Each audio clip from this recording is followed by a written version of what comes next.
네, 여러분 이제 정치본색 심층토론 시간이 돌아왔습니다. 신인규 변호사 그리고 서영주 민주당 상근부대변인 오셨습니다. 어서 오십시오. 네, 안녕하세요. 오늘 새벽에 안타까운 소식이었습니다. 저로서는 네. 정치본색 진행했던 조수진 변호사가 결국 이제 뭐 공격에 공격을 받다가 사퇴를 해버렸습니다. 일단 어떻게 보셨습니까?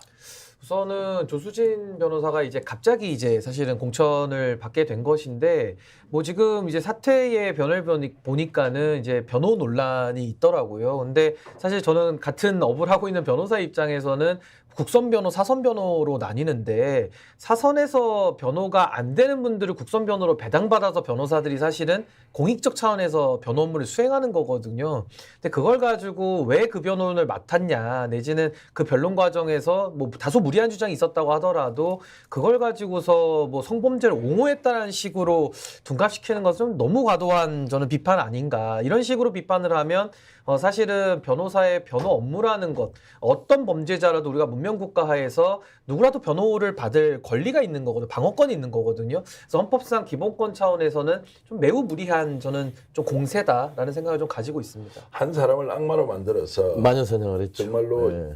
인간으로 대할 수 있느냐 이런 식으로 청법자에 비유하고 이제 이렇게 막 공격하는 거 있지 않습니까? 네네. 너무한 거 아니에요? 그게 이제 지금 대한민국에서 벌어지는 아쉬운 어떤 사회현상 같아요.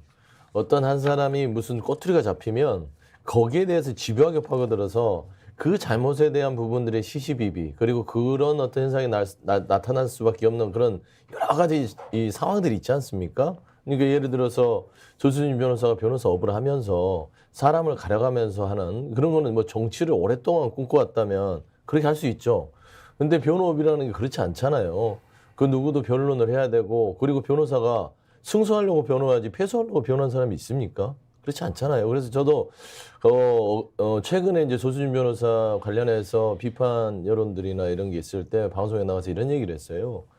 어느 부분에 있어서 아쉬운 부분이 있을 수 있으나 그 한 가지를 가지고 아예 그냥 사회적 기준에서 미달하는 사람으로 낙이 찍히는 거는 너무한 거 아니냐. 이 부분은 조금 부족한 부분이 있다면 그 이후에 새롭게 채워갈 수 있는 기회를 주는 것들이 건전한 사회다라고 해서 저는 굉장히 좀 조수진 변호사에 대한 사회고 마녀 사냥식의 어떤 비판들 굉장히 아쉬웠다. 민주당 사정을 잘 아세요? 좀 여쭤보면. 그래서 이제 민주당에서 어제 저녁까지는 뭐 전혀 변동이 없을 것처럼 했는데 밤늦게 아마 결정이 된 것 같고요. 새벽에 본인이 이제 그 공지를 통해서 사퇴한다고 했는데 민주당이 실제로 이걸 상당히 큰 악재로 봤다. 그리고 실제 선거판이 뒤집어질 만큼 또는 상당히 수도권 판시에 불리할 만큼 큰 이슈였다 이렇게 보십니까? 어떻습니까? 현장에서 보시면. 그러니까 이재명 대표께서도 이 부분에 대해서는 국민의 판단에 맡겨보자 이렇게 얘기를 했던 것이고 여러 가지 당에서는 조수진 변호사가 다소 뭐 여론의 어떤 비판을 받을 수 있으나 선거의 악재라고 판단하지 않은 것 같아요. 네. 근데 이제 어제 신문들을 보면 보수 진보지 할 거 없이 사설부터 모든 방송에서 조수진 변호사에 대해서 거의 뭐 융단 폭격을 했어요.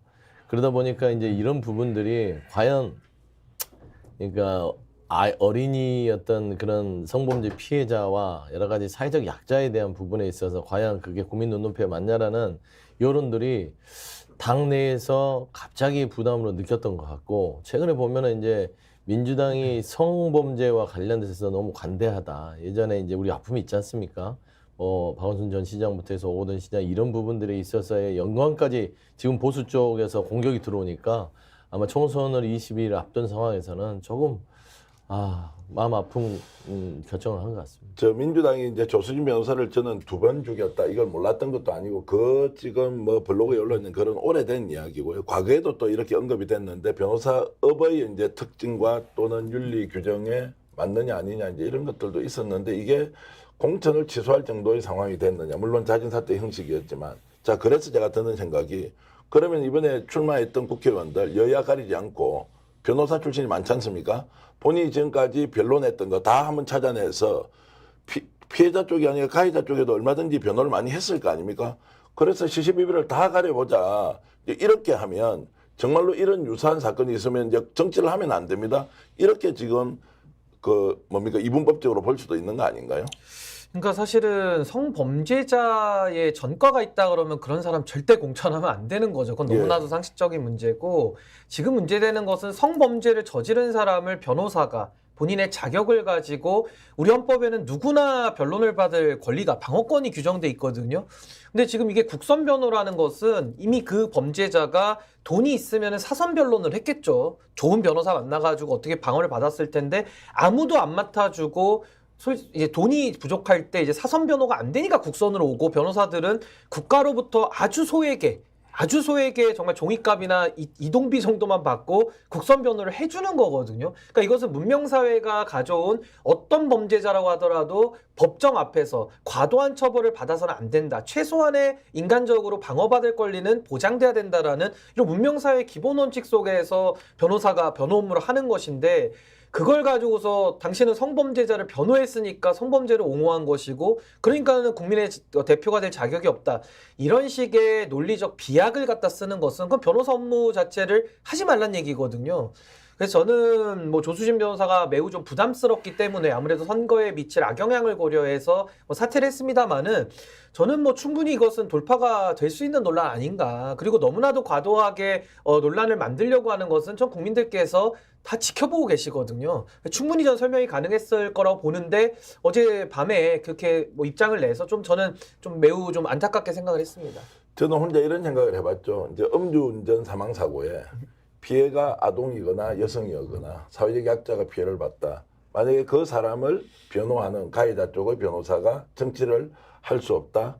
또는 좀 더 심하게 얘기하면 재벌 총수가 악행을 저질렀는데 이 사람의 변호가 필요해서 이제 변호사 업무를 진행했는데 알고 보니까 재벌을 옹호했다. 그럼 정치 못한다.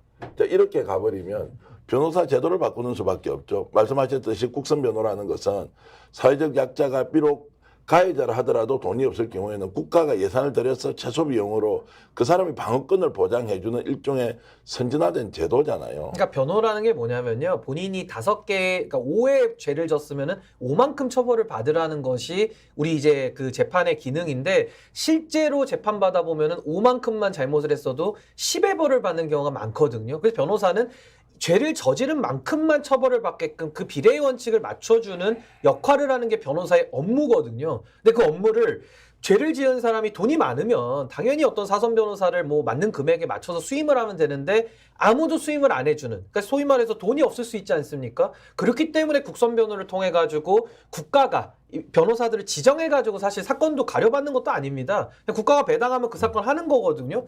근데 이런 식으로 그 국선 변호를 했다라는 이유만으로 그 범죄를 옹호했으니까 정치하지 말아라. 그럼 변호사로서는 업무를 하지 말란 얘기이기 때문에 전 이런 문제 제기는 언론사에서 좀 사설을 많이 쓰고 있는데 좀 변호사 업무에 대한 기본적 이해가 많이 부족한 거 아닌가라는 생각이 좀 듭니다.